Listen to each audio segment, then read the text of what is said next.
네, 안녕하세요. 반갑습니다. 이승훈 소장입니다. 자, 제가 최근에 그 세금에 관련된 내용을 계속 올려드리고 있는데요. 오늘은 양도소득세 시간입니다. 부동산 세금 중에서는 여러분들이 가장 관심 있어 하는 세금이고, 아무래도 이 세금 중에서 가장 크게 납부해야 될 세금이기 때문에 민감할 수밖에 없겠죠. 그래서 양도소득세가 매년 한두 번씩 바뀔 정도로 계속 좀 변화무쌍한데, 지금 현재는 어떻게 바뀌어 있는지 좀 파악하는 시간 갖도록 하고, 양도소득세는 이 케이스별로 워낙에 다양합니다. 정말 너무너무 복잡하기 때문에 그 케이스별로 다 다룰 수는 없는 거고요. 일단은 기본적인 개요, 틀만 여러분들이 인지를 한 상태에서 나중에 양도소득세를 계산할 시기가 오면 그때의 세법이 어떻게 변화됐는지를 자세히 알아보신 후에 적용을 해보시면 될 것 같습니다. 그런데 아예 기본도 모르게 되게 되면 나중에 어떻게 변화가 되는지를 아주 쳐다보기도 싫을 만큼 어렵기 때문에 일단 기본은 알고 계셔야 되고, 뭐 최근 들어서는 양도소득세가 세무사들도 포기한 세금이다라고 할 정도로 어렵지만 기본 내용을 파악하신 후에 접목시키는 것은 그다지 어렵지 않습니다. 간단한 내용 한번 살펴보도록 하겠습니다. 바로 시작할게요. 가장 먼저 비과세와 감면의 차이점에 대해서 설명을 드릴게요. 자, 이게 그 비과세라는 건 말 그대로 과세하지 않겠다라는 얘기 같은데, 감면은 세금을 깎아주는 거거든요. 그러면 예를 들어 100%에 대한 감면이다 라고 얘기한다면 100% 감면과 비과세와 무슨 차이가 있습니까? 실무적으로는 세금을 둘 다 하나도 안 내는 거니까 똑같은 거 아니야? 라고 생각하겠지만 근본적으로 차이가 있습니다. 실제로 세액의 차이도 있고요. 그 다음에 행정적인 절차의 차이도 있습니다. 먼저 비과세는 말 그대로 과세하지 못합니다. 과세할 게 없는 거예요. 그러니까 국가의 과세권이 없고요. 당연히 신고 의무도 없습니다. 그러나 감면을 받기 위해서는 국가의 과세권이 있는 상태에서 감면을 해주는 거기 때문에 신고 의무가 당연히 있고 감면 신청마저 해야지만 감면을 받습니다. 당연히 감면을 해주겠지는 안 돼요. 여러분이 감면 신청을 해야지만 됩니다. 비과세는 당연히 되는 거에 비해서 차이가 있는 거죠. 1세대 1주택 비과세 이런 것들은 비과세가 되는 거지만 감면이다 이런 것들은 신고를 하고 나서 나중에 감면 신청을 해줘야 된다는 차이점이 있고요. 일단은 감면에서 또 가장 큰 실무액적인 차이점은 만약에 100% 감면을 받았다고 해보죠. 그래서 1억을 만약에 감면받았다. 그러면 실제로는 2천만 원, 20%인 2천만 원 정도는 여러분이 납부를 해야 됩니다. 왜냐하면 감면세액의 20%를 농특세로 부과해요. 8년 자격농 이런 몇몇가 빼고서는 여러분들이 종부세에서 감면을 받던 양도세에서 감면을 받던 어디서든 감면을 받게 되면 보통 20% 농특세로 따로 부과하기 때문에 우리는 그게 농특세인지 양도세인지 뭐 취득세인지 그런 관심 없고 내 돈이 얼마 나가니 총세금이 얼마니가 관심이 있는 거잖아요. 어쨌든 100% 감면이라고 하더라도 내 돈이 하나도 안 나가는 게 아니라 20% 사실상 80%만 감면이구나 라고 생각하시면 됩니다. 20%의 농특세가 더 부과가 된다는 점 잘 기억하시고요. 그 다음에 자금 출처에 대한 조사 기준입니다. 이거는 이런 거죠. 예를 들면 여러분이 33세의 미혼입니다. 세대주가 아니에요. 그럼 여기에 속하죠. 세대주가 아닌 30세 이상인자에 속하기 때문에 여러분이 주택을 1억 원짜리 취득했을 경우에는 자금 출처를 받지 않습니다. 그런데 내가 1억 5천짜리 구입했다. 그러면 자금 출처 조사 기준을 상회했죠. 그러니까 자금 출처 조사 대상에 해당될 수 있답니다. 무조건 한다 아니에요. 해당될 수 있답니다. 그러니까 요 금액 미만인 것들은 무조건 안 하고요. 이걸 넘어가게 되면은 조사할 수 있다의 개념인 거예요. 그러면 42세의 그 세대주예요. 42세 세대주는 어떻게 바뀝니까? 주택이 40만원이 넘었고 세대주 가정도 꾸렸기 때문에 이분은 돈을 좀 많이 모았을 것 같아요. 그래서 주택을 4억 원까지는 괜찮다라고 하는 거예요. 기타 재산 1억 원, 채무 상환은 다 똑같아요. 5천만 원. 채무 상환이라는 건 뭐냐면 예를 들어 33살의 미혼이 갑자기 5천만 원 상환해버렸어요. 야, 너 돈 어디서 나서 상환을 한 거야? 의심스럽죠? 그러니까 이렇게 세무 상환의 액도 정해줍니다. 그래서 총액 한도가 1억 5천이 되는 거예요. 1억 5천, 5천인데 총액은 1억 5천으로 되는 겁니다. 자, 그러면은 여러분이 35세의 세대주입니다. 35세의 세대주인데 그럼 어디 속합니까? 세대주면 30세 이상인자니까 주택 2억 원이에요. 근데 여러분들이 2억 5천짜리 집을 구입했습니다. 그러면은 벌벌 떨어야 될까요? 제가 봤을 때는 99.9% 특별한 일이 아닌 이상 여러분 조사 대상이 아닙니다. 2억 5천 집 산 사람 털어봐야 얼마 안 나와요. 죄송한 얘기지만 국세청도 털어서 많이 나올 만한 사람을 건드리는 거지 소시민은 잘 건드리지 않아요. 그래서 우리가 굉장히 의심스러운 상황이에요. 얘 분명히 뭔가 징여를 받았거나 했을 것 같은데 라고 해도 털면 100만 원 나와. 안 합니다. 조사 안 하고 전혀 의심스럽지 않아. 너무 투명한데 정말 대단해. 이런 사람은 털면 만약에 나오면은 100만 원이 아니라 한 50억 받아낼 수 있어. 그러면 일단 조사 들어갑니다. 무슨 얘기인지 아시죠? 실무적으로는 세금 많이 낼 만한 사람을 뽑아내기 때문에 그렇게 겁먹을 필요는 없다. 어쨌든 기준은 이렇게 되고 이걸 넘어가게 되면 조사의 대상이 될 수는 있으나 금액이 작을수록 조사 받을 확률은 내달이 낮다라고 보시면 됩니다. 자, 양도소득 계산법 요거가 이제 요거만 알면 사실 양도세 거의 다 한 거예요. 일단은 양도 가액은 당연히 실질 거래가액, 내가 양도한 금액이죠. 매도한 금액이고 거기서 내가 예전에 샀던 실질적인 거래, 그러니까 취득가액을 빼주고요. 거기에 관련된 취득세나 법무비용이나 중개수수료 등을 전부 다 제합니다. 그리고 필요경비, 보유했을 때 자산의 가치를 증대시키는 대수원비, 베란다 확장이 대표적인 건데요. 인테리어 했을 때 인테리어 비용 모두 다 인정받을 수 있는 건 아니지만 베란다 확장이라든가 이런 자산 가치를 증대시키는 수선비는 인정을 받습니다. 보일러를 수리했다. 수리한 거 이제 인정받을까요? 이거는 못 받아요. 근데 보일러를 교체했다. 그럼 또 이건 인정받습니다. 그래서 좀 약간 애매모호한데 어쨌든 가치가 증대시키는 부분의 큰 수선 같은 거는 인정을 받아요. 그러면은 문고리가 고장났다. 문고리 어떻게 됩니까? 형광등 갈았다. 내지는 장판 깔았다. 되겠습니까? 다 안 돼요. 이런 것들은. 이런 건 다 안 되고 커다란 수선을 해서 가치가 증대된다. 이런 것들의 피해 경비는 인정을 받을 수 있다는 거이기 때문에 약간 애매하다 싶으면 일단 다 모아놔요. 다 모아놓고 다 제공하십시오. 그 다음에 걔네가 인정받을 거 안 받을 거 골라낼 테니까 일단 다 넣어보는 게 좋겠다. 자, 이렇게 해서 양도가액에서 취득가액과 필요경비 빼게 되면 양도차익이 발생하게 되고요. 이 양도차익에서 장기 보유 특별 공제라는 걸 공제해 줍니다. 양도차익 곱하기 공제율을 하게 되는데 1주택자 같은 건 보유기간, 그 다음에 거주기간 이런 거를 다 따라서 적용이 되고요.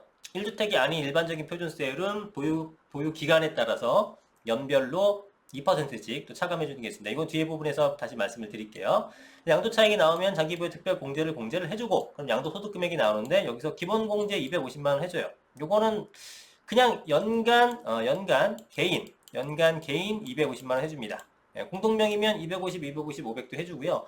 근데 내가 250을 했어요. 그러고 이걸 3월 달에 내가 집을 팔아서 그 기본공제를 받았습니다. 그리고 나서 당해 9월에 집을 또 팔았습니다. 연간 기본공제 이것도 받을까요? 못 받습니다. 말 그대로 연간 250만 원이기 때문에 여러분이 3월 달에 팔아서 양도세 계산 신고할 때 받았으면 이때는 이걸 못 받습니다. 연간 개인별 250만 원 알아두시고 이거가 빼주면 과세 표준이 나오고요. 여기서 세율을 곱해줍니다. 세율은 기본세율, 표준세율은 6에서 45% 누진세율이 적용되고요. 보유기간 1년 미만의 경우 얼마 전에 바뀌었죠. 45%의 세금이 부과가 됩니다. 그러니까 1년 미만인 경우에는 센 세금 부과하겠다라는 거죠. 센 세금. 제일 센 세금이잖아요. 제일 센 세금을 부과하겠다. 그나마 이것도 그 전에 70%였습니다. 70% 많이 줄어들었습니다. 그리고 2년 미만인 것들은 60이었는데 이것도 삭제가 됐고요. 뒤에서 다시 한번 설명드릴게요. 자, 이렇게 산출세액이 나오게 됩니다. 자, 그래서 이 세율이 6에서 아까 45% 좀 더 디테일하게 보게 되면 과세 표준별로 당연히 과세 표준에 따른 기본세율이 정해져 있고 누진과세 체계가 됩니다. 그래서 예를 들어서 1,200만 원 내가 1억에 사서 1억 1,200에 팔았다. 다른 거 그냥 다 없다고 가정하고 그럼 1,200만 원 남았잖아요. 그럼 곱하기 6%입니다. 얼마입니까? 6일엔 6, 62에서 72만 원. 72만 원의 양도소득세가 나오는 거예요.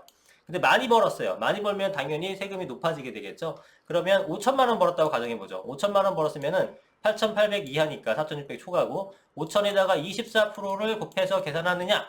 그러면은 5, 20, 5, 4, 20, 1,200만 원. 장난 아니네. 이렇게 계산하는 것이 아니죠. 이제 기본적으로 알고 계시죠. 이건 누진과세니까 1,200만 원까지 아까 72만 원 계산을 하고요. 그 다음에 1,200서부터 4,600까지의 구간.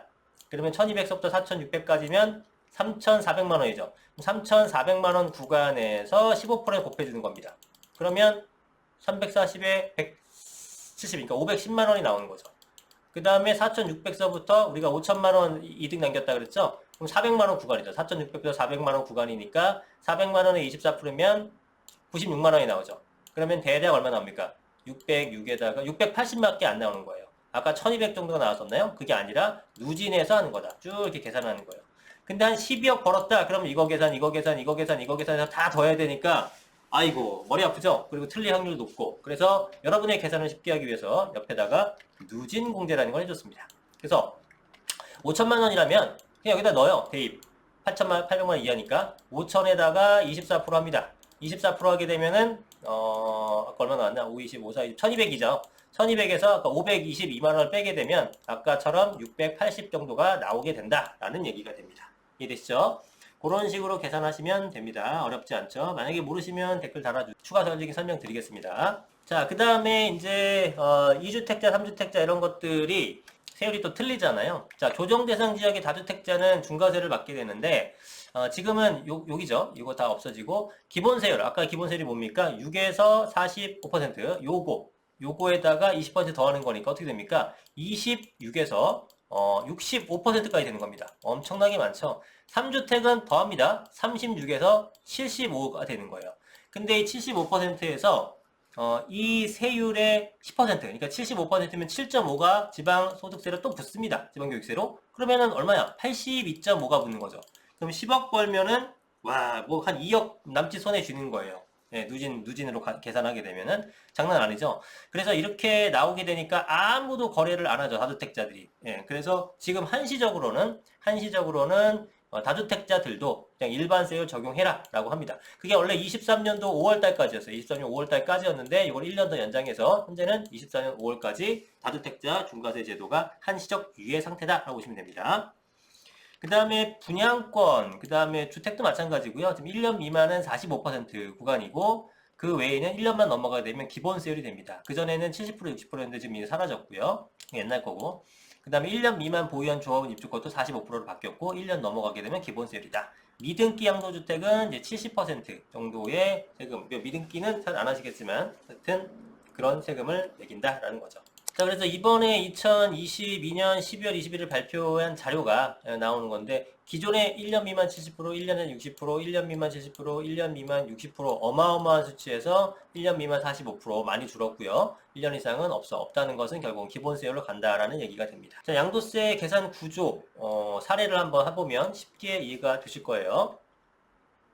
다주택자가 조정대상 지역에 있는 1주택 양도 보유기간 7년 이상이라고 계산을 하고요. 양도가 8억, 취득가 3억, 필요경비 7천만이라고 하게 되면 자 보세요. 일단은 8억에 팔았어요. 살 때는 얼마에 샀죠? 3억에 샀어요. 살 때 취득세랑 복비랑 뭐 등등등 해서 7천만 원 들었습니다. 그럼 총 내가 비용이 3억 7천만 원 들었기 때문에 8억에서 3억 7천만 원을 공제를 해주게 되면 4억 3천의 양도 차익이 생기게 되는 거고요. 여기에 장기보유 특별 공제를 하게 되는데 1주택자가 아니잖아. 그러니까 일반적인 장기 세율을 계산합니다. 그러면 7년 보유했는데 여기서 연간 2%가 되는 거예요. 그러면 7, 24, 14%니까 4억 3천의 14%인 6,200만 원을 빼줍니다. 4억 3천에서 6,020을 빼면 3억 6,980만 원이 되는 거고 이 금액에서 아까 연간 250만 원 기본 공제 있다고 했죠? 그거를 빼주게 되면은 3억 6,730만 원이 나오고 이거를 이제 세율을 곱해주게 되니까 계산하니까 1억 2,152만 원이 나온다. 전자신고하게 되면 2만 원 빼줍니다. 2만 원 좀 더 빼주지. 빼주게 돼서 이런 가산세가 없다고 가정하게 되면 1억 2,150만 원. 그러니까 8억에 사서 경비 8억에 팔아서 3억에 사서 경비 7천만 원 쓴 4억 3천의 양도차익자의 양도소득세는 1억 2,150만 원 나온다. 실무적으로는 1.1을 해야 되죠. 10%의 지방교육세가 더 있기 때문에 약 1,215만 원이 더 나오니까 1,200 그러면 1억 3,300 몇십만 원 정도 나오는 그런 형태가 된다라고 보시면 됩니다. 어렵지 않죠? 보시면 됩니다. 자, 장기보유 특별공제 계속 얘기가 나왔는데 어떻게 계산하는 거냐? 자, 1세대 1주택과 일반적인 경우에 장기보유 특별공제가 다른데요. 일반적인 경우에 장기보유 특별공제는 3년 이상, 그러니까 장기간 보유한 사람에게 특별히 공제해주는 그런 제도잖아요. 그러니까 장기 보유라는 개념은 최소한 3년을 얘기를 하는 겁니다. 그래서 1년, 2년짜리는 장기 보유 특별공제가 아예 없고 3년인데 뭐 10년짜리와 똑같이 해주면 안 되겠죠? 그래서 오래 보유할수록 공제율이 높아집니다. 간단하게 연간 2% 늘어난다 생각하시면 돼요. 그러면 6년이면 12%요, 10년이면 20%요, 15년이면 30%인데 20년이면 40%냐? 아닙니다. 15년이 최대예요. 15년에서부터 16년, 17년, 19년, 20년 다 해봤자 30%가 최대다라고 보는 겁니다. 최저 3년에 6%. 자, 이게 일반적인 경우고요. 나는 1주택자니까 좀 더 혜택을 줘야 되지 않아요? 라고 하겠죠. 예, 당연히 혜택을 줍니다. 그래서 1세대 1주택 장기보유 특별공제는 이렇게 나타납니다. 역시 최소한 3년을 보유를 해야 되고요. 4% 연간 이거는 아까 2%였잖아요. 이건 2배예요. 연간 4% 줍니다. 근데 위에 거는 보유기간만 따지고 거주기간 따지질 않아요. 근데 여기는 보유기간도 중요하고요. 그 다음에 거주기간도 중요합니다. 그래서 보유기간 연간 4%, 거주기간 연간 4%예요. 자, 이해되시죠? 근데 5년을 실거주와 보유를 같이 했습니다. 그러면 40%를 받는 겁니다. 왜냐면 5, 4, 20, 5, 4, 20 둘 다 받는 거죠. 근데 보유만 5년 했는데요. 거주한 적 없어요. 그러면 그럼 못 받고요. 1주택자 거주는 최소한 2년 해야 되는 거고 거주를 2년 하고 보유를 5년 했다. 그러면 거주 2년이면 8%, 보유 5년이면 20%니까 28%밖에 안 되는 거예요. 아까는 40%였는데 이런 차이가 있는 거죠. 그래서 보유 기간이 이제 연간 4%니까 5년이면 5, 4, 20, 7년이면 7, 4, 18, 10년이면 10 곱하기 4에서 40%가 되는 거고 이 이상도 똑같이 40%가 적용이 되는 거고 거주기간 역시 마찬가지로 5년이면 20%, 8년이면 32%, 10년이면 40%다. 다만 여러분들이 보유를 오래 했는데 거주를 안 했어. 1주택자인데. 그러면 장기보유 특별공제를 받지 못합니다. 그러니까 최소한의 거주를 최소 2년 해야 되는 거예요. 그러면 최소한 장기보유 특별공제 받으려면 3년 보유, 2년 거주했으면은 12, 8 해갖고 20%가 기본 최저 공제를 받을 수 있는 거고 최대는 80% 받을 수 있다라는 겁니다. 이해되셨죠? 자, 그 다음에 고가주택에 대한 양도차익 계산 방법을 말씀을 드릴게요. 자, 1세대 주택은 비과세를 해준다고 했는데 50억짜리, 80억짜리, 요즘엔 뭐 200억짜리도 있고 300억짜리도 있던데 이게 1주택자만이라는 이유만으로 세금을 하나 안 물면은 나라 거덜 나겠죠. 세금 걷어야 되는데 그래서 일정한 고가주택의 범위를 설정해 놓고 그거를 넘어가게 되면은 너 아무리 1주택자지만 이렇게 비싼 주택에 살고 있으니까 우대 혜택을 주면 안 돼. 세금 혜택은 그 이상은 못 줘. 하는 금액이 있습니다. 그게 바로 12억이고 그거를 계산하는 방식이에요. 예를 들면 여러분들이 10억에 샀는데요. 나중에 15억에 팔았어요. 그러면 12억까지가 비과세라고 했으니까 12억 넘어가는 3억 이내 양도차익이구나. 이렇게 단순하게 계산하는 게 아닙니다. 그래서 이 계산 방식대로 해야 돼요. 자, 이 계산 방식이 뭐냐면 양도차익은 고가주택의 양도차익은 고가주택 전체의 양도차익 곱하기 양도가액분의 양도가액에서 12억 원을 빼줍니다. 자, 그래서 계산을 그런 식으로 해보는데 예를 한번 들어볼게요. 양도가가 15억이고 내가 예전에 샀던 거는 5억이라고 가정해 봅시다. 필요경비는 취득가액 외에 없는 걸로 가정했다면 자, 일단은 고가주택 전체의 양도차익 구해되죠. 15억에서 5억을 뺀 게 양도차익이잖아요. 그래서 15억에서 5억을 빼준 거고 그 다음에 양도가액이 얼마죠? 15억 분의 양도가액에서 12억 뺀다. 15억에서 12억을 빼는 겁니다. 그러면 요거는 10억 곱하기 15에서 12억 빼니까 3 밑에는 15 이렇게 되겠죠. 그럼 10 곱하기 3 30에다가 나누기 15니까 2억 원이 나오는 겁니다. 그래서 양도가액 15억이면 12억 이상이 3억 원이니까 3억 원이 나왔네? 이게 아니라 이 방식대로 계산하게 되면 틀려진다는 거예요. 그래서 과세 대상의 양도차익은 2억 원. 즉 5억에 사서 15억에 판 사람은 1주택자지만 전체 비과세 해주는 게 아니라 적어도 2억의 양도차익이 있다고 계산하고 이거에 대해서 세금을 매긴다라는 겁니다. 자, 이해되셨죠? 자, 그다음 이런 내용이 있어요. 고가의 겸용주택이라는 건 여러분이 잘 알고 있는 상가주택을 얘기하는 겁니다. 1층이 상가고 뭐 2, 3, 4층이 뭐 주택으로 되어 있는 그런 거 많잖아요. 네, 이런 것들. 이런 걸 이제 겸용주택이라고도 하고 뭐 상가주택이라고도 하고 이렇게 얘기를 하는데 이거의 계산 방법이 개정 내용이 있습니다. 자, 실제 거래가액이 12억 원을 초과하는 겸용주택의 경우 일단 가정 실거래가가 12억을 초과하는 겸용주택만이에요. 그 미만인 것들은 이거에 적용되지 않는 거고요.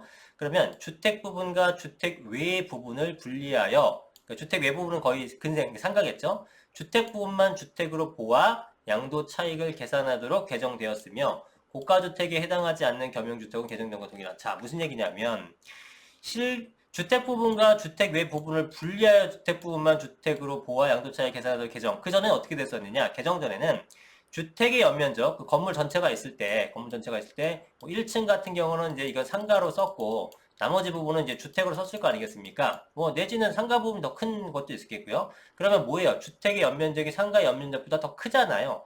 그러면 주택의 연면적이 주택 외 부분의 연면적보다 크다면, 정부가 아니라 전부를 주택으로 본 겁니다. 그러면 이게 예를 들어서 뭐 11억이다. 그러면 12억까지가 비과세니까 1주택자라면 전부를 비과세 받을 수 있는 거야. 상가가 있음에도 불구하고. 상가는 원래는 이게 뭐 주택수 이런 상관없이 기본세율 6에서 45%로 계산되는 건데 그런 거 없이 뭉뚱그려서 주택 부분이 더 크다면 전체를 주택으로 봐주기로 했단 말이에요. 근데 지금 지금처럼 11억, 뭐 10억짜리는 여전히 똑같아요. 왜냐면 고가주택에 해당하지 않는 겸용주택 개정률과 동일하니까. 그런데 예를 들어 20억짜리야, 20억짜리. 20억짜리면은 아까처럼 1층에 상가가 있고 이게 주택이라면은 주택보험이 더 크니까 전체를 주택으로 봐주세요 한 다음에 12억까지는 안분 계산하겠지만 12억까지는 비과세를 받으니까 세금을 많이 줄일 수 있었는데 지금은 이렇게 12억이 넘어가는 고가의 겸용주택의 경우에는 주택이 더 많다 하더라도 주택이 상가보험보다 더 많다고 하더라도 별도로 건다는 겁니다. 여기에 대해서는 혜택을 주지만 이 밑에 상가는 그냥 내라 라고 바뀐 겁니다. 자, 이해되셨죠?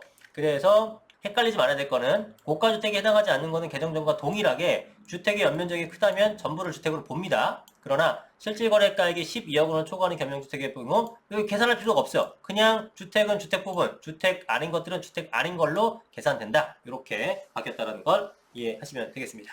자, 그 다음에 1세대 1주택 비과세 요건, 뭐, 요거 모르시는 분은 없겠지만, 1세대 1주택 비과세는 거주자인 1세대가 양도일 현재 국내에 1주택을 보유하고 다음 요건을 모두 갖추고 양도하는 경우에 적용한다. 이런 것들이 제가 좀 디테일하게 하게 되면은, 이게 언제 샀고, 조정대상 지역은 어디였고, 조정대상 풀리고, 막, 그거 다 계산해야 되거든요. 예, 그래서 그게 몇 년을 보유해야 될지, 거주를 안 해도 비과세 받는 데가 있고, 거주를 안 해도 비과세를 받을 수 있는 기간이 있고 이게 다 틀리거든요. 근데 기본 내용만 파악하십시오. 일단 보유기간은 최소한 2년 이상이어야 되고요. 취득 당시 조정 대상 지역에 있는 주택은 보유기간 중 거주기간이 2년 이상이어야 됩니다. 자, 보유기간 2년 여기 누구든 공통적이에요. 누구든 2년 보유해야 되는 거고요. 그러니까 단기적으로 팔게 되면은 1세대 주택 비과세 안 해주겠다는 얘기죠. 오늘 산 다음에 6개월 뒤에 차익 보고 판다. 1세대 1주택이라도 비과세 안 해준다는 얘기예요. 보유기간 최소 2년. 그래야 실거주라는 걸 증명할 수 있다는 뜻이고 취득 당시 조정 대상 지역에 있는 주택은 보유 기간 중 거주 기간이 2년 이상이어야 됩니다. 그러니까 취득할 때 조정 대상 지역에 있는 걸 샀다. 그러면은 2년 이상 거주를 해야 됩니다. 자, 이거는 취득 당시에요. 나중에 조정 대상 지역이 풀렸다고 해서 이것도 같이 풀리는 게 아니에요. 여러분이 취득할 때 이미 그 상태였으면 그건 계속 유지가 됩니다. 그 다음에 양도 당시 주택이 고가 주택에 해당하지 않을 것. 근데 뭐 고가 주택에 해당되더라도 실제로 12억까지는 아까 계산했다시피 거기까지는 빼주고 그 윗부분에 대해서 안분 계산해서 부과를 하는 거이기 때문에 초과가 된다고 하더라도 12억까지 비과세를 받지 못하는 건 아닙니다. 자, 그 다음에 종전주택에 대한 양도기한입니다. 종전주택 양도기한 18년도 9월 13일 이전에 구입하셨으면 3년 내로만 팔면 됩니다. 3년 내로 팔게 되면 일시적 1가구 2주택 비과세 혜택을 받을 수 있는 건데 2018년 9월 14일부터 19년 12월 16일 이거 바뀌었습니다. 이것도 다 바뀌었죠. 이거 다 2년으로 바뀌었죠. 2년으로 바뀌었다. 그래서 그 이후에는 조정 대상 지역 내 2년, 조정 대상 지역 외에는 3년 이렇게 생각하시면 됩니다. 요 이전은 3년, 이 이후는 18년 9월 14일 이후는 조정 대상 2년, 조정 대상 지역 외에는 3년. 요 기간 내로 팔아야 일시적 1가구 2주택 혜택을 받을 수 있다라는 겁니다. 그 다음에 종전주택의 양도기한 예외. 자, 이건 뭐냐면 여러분들이 예를 들어 2년 내로 팔아야 되는데 지금 경기 안 좋잖아요. 안 팔려. 죽어도 안 팔려. 팔긴 팔아야 되는데. 그래서 다주택자가 될 위기에 처했다. 일시적 1가구 2주택을 하려고 그랬는데 그때 해결할 수 있는 방법은 캠코죠. 한국자산관리공사에 매각을 의뢰했으면 그냥 매도한 걸로 봐줘요. 매도한 걸로. 근데 이제 시세보다 이제 좀 적게 받을 우려는 있겠습니다만 예를 들어 그러나 세금이 워낙에 클 것 같은 사람은 이런 방식을 취해야겠죠. 그러니까 알아는 두세요. 이게 뭔지. 한국자산관리공사에 매각을 의뢰하게 되면은 매도한 걸로 본다. 그리고 뭐 경매 신청, 공매 진행 이런 것들은 양도기한 예외 사유에 포함됩니다. 자, 그다음에 이런 것들 동거분양 합가로 2주택이 된 경우에는 어떻게 봐주냐? 자, 이런 어떤 사례들이 쫙 있는데 아주 대표적인 것만 뽑아왔어요. 혼인과 동거분양만. 동거분양은 뭡니까? 자녀분들이 이제 보통 부모님을 모시게 되면서 부모님 주택이 하나가 있고 나도 주택이 하나가 있어요. 부모님 좀 연로하시고 좀 몸이 안 좋으셔서 합가해가지고 모시고 싶은데 합치는 순간 2주택이 되네? 그러면서 여러 가지 불이익을 겪게 된다. 그러면 고민하게 되니까 이러한 어떤 사회적인 분위기를 해치면 안 되기 때문에 이거에 대해서 인센티브를 주게 되죠. 그래서 1주택을 보유하고 1세대를 구성하는 자가 1주택을 보유하고 있는 60세 이상의 직계 존속을 동거 봉양하기 위해서 자, 양도세와 종부세는 60세 이상이 기준이었고요. 지방세법, 재산세나 취득세 같은 건 65세가 기준입니다. 이거 기준이 약간 틀려요, 세법별로. 그래서 60세 이상의 직계 존속을 동거 봉양하기 위하여 직계 존속이 뭔지 아시죠? 위로 올라가는 겁니다. 부모님, 조부모님 이런 분들. 세대를 합침으로써 1세대 2주택을 보유하게 되는 경우는 합친 날부터 10년 이내에 먼저 양도한 주택, 뭐든 상관없어요. 양도한 주택은 그냥 1주택으로 있는 걸로 판단해서 비과세를 적용합니다. 10년이 지나면 어떻게 되죠? 2주택이 되고 10년 기간 내내 두 개 중에 아무거나 하나 팔면 비과세를 적용한다라는 거죠. 그 다음에 추가된 게, 최근 들어 추가된 게 직계존속의 연령은 세대를 합친 날 기준으로 판단하며 세대를 합친 날 60세가 넘었는지 판단하고 19년 2월 10일 이후 양도부터는 중증질환이 발생한 부모의 동교부양 등을 지원하기 위해 암, 희귀성 질환 등 중대한 질병이 발생한 이럴 경우에는 60세 미만이라도 하더라도 인정을 해주겠다라는 얘기가 됩니다. 그죠? 60세 미만이라도 좀 몸이 안 좋으시면 모셔야 되는데 해결 안 해주면 안 되겠죠. 그래서 이런 것도 새롭게 나타나게 됐다. 그 다음에 혼인 전에 신랑도 한 채 있고 신부도 한 채 있어요. 합치니까 2주택이 되죠. 그러니까 또 이거 불합리하네. 그래서 여기에 대해서 혜택을 줍니다. 자, 1주택을 보유하는 자가 1주택을 보유하는 자와 혼인함으로써 1세대가 2주택을 보유하게 되는 경우에는 또는 1주택을 보유하고 있는 60세 이상의 직계 존속을 동거 봉양하는 무주택자가 1주택을 보유하는 자와 혼인함으로써 1세대가 2주택이 되는 경우 똑같은 얘기죠. 각각 혼인한 날로부터 이거는 10년이었죠. 10년. 동거 봉양은 결혼은 5년. 5년 내에 먼저 양도하는 주택을 이를 1세대 1주택으로 보아 비과세 적용한다. 자, 근데 여기 써 있는 것다시피 보유기간 된 비과세 요건 충족한 주택을 말한 우리 좀 전에 했던 기본적인 이런 어떤 비과세 요건은 당연히 갖추고 있는 주택인 상태에서 이걸 갖추고 있는 상태에서 이렇게 일시적으로 혼인이나 동거병을 합쳐서 2주택이 됐을 경우에는 보유기간 된 비과세 요건을 충족한 주택일 경우 이거는 전제를 하고 아무거나 먼저 팔아도 5년 이내에는 비과세를 적용해준다라는 내용입니다. 자, 이렇게 해갖고 양도세를 오늘 말씀을 드려봤는데 양도세 다시 한번 정리를 해볼게요. 일단 비과세와 감면의 차이점 여러분 이제 확실히 아셨겠죠? 비과세는 신고 의무도 없기 때문에 아무것도 안 해도 되지만 100% 감면이라고 하더라도 분명히 신고는 하셔야 되고 그 다음에 감면 신청까지 해야 된다. 또 하나 가장 큰 거 100% 감면이라고 하더라도 사실상 20%의 세금은 납부가 된다는 점. 자금 출처 조사 기준은 이제 내 상황에 맞게 해서 보시게 되면 되는데 이게 넘어갔다고 해서 너무 쫄지 말자. 이거 밑에 있는 것들, 자금출처 조사 기준 아래에 있는 것들은 무조건 법적으로 조사 대상이 아니라는 것을 명확하게 증명해 준 거고, 이거 넘어간다고 하더라도 여러분들이 받을 확률은 대단히 높다. 상식선에서 판단하시면 돼요. 나이가 어린데 비싼 거 샀다. 이런 것들이 이제 걸리는 거예요. 자, 양도소득세 계산법. 양도가액에서 취득가액을 빼주고 필요경비를 빼주면 양도 차익이 나오고, 여기서 얼마나 보유했는지, 1주택자 같은 건 거주했는지 이런 거에 따라서 단기보유 특별공제 빼주면 양도소득 금액이 나오고요. 개인별로 연간 250만 기본공제를 해주게 되면 과세표준이 나오고 여기에 세율을 6에서 45% 곱해주게 되면 선출세액이 나옵니다. 나중에 다주택자들은 더 높아질 수는 있죠. 지금 한시적으로 유예하고 있지만 이렇게 하면 되고요. 그래서 그 기본세율을 보게 되면 6%에서 45% 과세 표준이 얼마이냐에 따라서 당연히 높아질수록 비싸지고요. 비싼 세율을 적용하게 되고요. 여러분들 계산의 편을 위해서 옆에 누진 공제까지 적어놨다. 그러면 11억을 내가 그 과세 표준이 나왔다면 곱하기 45% 해주고요. 그 다음에 6,500만 원, 40만 원 빼주면 계산이 딱 끝납니다. 이 모든 걸 다 계산한 다음에 더할 필요가 없죠. 자, 그 다음에 현재로서는 2주택자는 기본세율 20%, 3주택자 기본세율 30%가 원칙입니다. 지금도 당연히 이건 맞아요. 이건 맞는데 한시적으로 24년도 5월달까지는 다주택자들, 조정대상 지역의 다주택자들도 그냥 일반 기본세율 이렇게 적용하기로 되어 있다라는 겁니다. 그 다음에 분양권, 주택 다 포함해서 1년 미만인 경우는 45%, 그 넘어가면 기본세율로 됩니다. 미등기 전매는 하지 마세요. 70%니까. 이번에 22년도 12월 22일 날 변경 발표한 자를 방금 설명드렸었던 70에서 60, 70, 60 어마어마했는데 1년 미만 45, 1년 이상은 기본세율로 바뀌었다라는 겁니다. 장기보유 특별공제 같은 경우에는 1주택자와 일반적인 사람은 틀리겠죠. 일반적인 경우에는 보유기간 3년서부터 15년까지 곱하기 2% 연간 이렇게 계산하면 됩니다. 10년이면 20%, 11년이면 22%, 15년이면 30%, 최대가 30%라고 보시면 되고 1세대 1주택자는 약간 틀려서 보유기간 4%가 되고요. 2배가 되죠.